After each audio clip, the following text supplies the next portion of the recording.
කුරට ඉෂ්ට කරන්න බලාගෙන තමයි යන්නේ ඒ වගේ සිටුවේෂන් එක. ඉතින් ඒ අර වැදගත්ම අවස්ථාවල ඒ වෙලාවට මම ඒක ගැන ටිකක් වැඩියෙන් ෆෝකස් කරනවා. මොකද ඒ සිටුවේෂන් එක මට හිතෙනවා ඒ අවස්ථාව තමයි තාමත්ම මේ දරුණු අවස්ථාව. ඉතින් ඒකේ ඒ වෙලාවල් මං ආසයි ඒ වෙලාවට ක්‍රීඩා කරන්න. කවුද අරවින්ද ඩි සිල්වා කියන්නේ? නිකන් සාමාන්‍ය මිනිස්සෙක්. බොහොම ස්තුතියි. හොඳම ක්‍රිකට් ක්‍රීඩකයා කිව්වොත් මම කියන්නම් මට එක්කෙනා ඉන්නේ අරවින්ද ඩි සිල්වා. අරවින්ද මාම තමයි මම හිතන්නේ මම දැකපු හොඳම බැට්ස්මන් කෙනෙක්. හොඳම නැත්නම් දක්ෂතම පිටිකර මට අරවින්ද ඩි සිල්වා. ලංකාවෙන් පිටු දක්ෂතම පිටිකර අරවින්ද ඩි සිල්වා. සිකතාවක් නෑ. එයා බස්සන්න බෑ කාටවත්.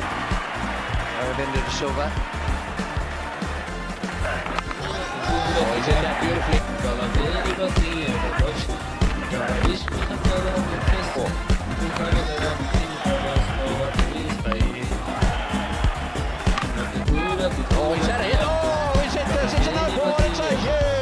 අරවින්ද ඇවිල්ලා තාම ටැලන්ටඩ්ම මම කියන්නේ මේ ඔක්කොටම වැඩිය ටැලන්ටඩ් ක්‍රිකටර් කෙනෙක්.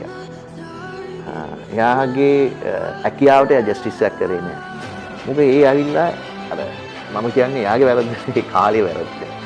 ඊට පස්සේ තමයි ප්‍රොෆෙෂනල් ආෆ්ටර් 97 96 ඒ වගේ තමයි ප්‍රොෆෙෂනල්. එයා බැලුවොත් එක කාලයක් මට මතකයි අවුරුද්දක සෙන්චුරිස් 60ක් විතර ගියා. ටෙස්ට් මැච් වල. සෝ එයා තමයි most talented gifted player මම දැකපු අයගේ.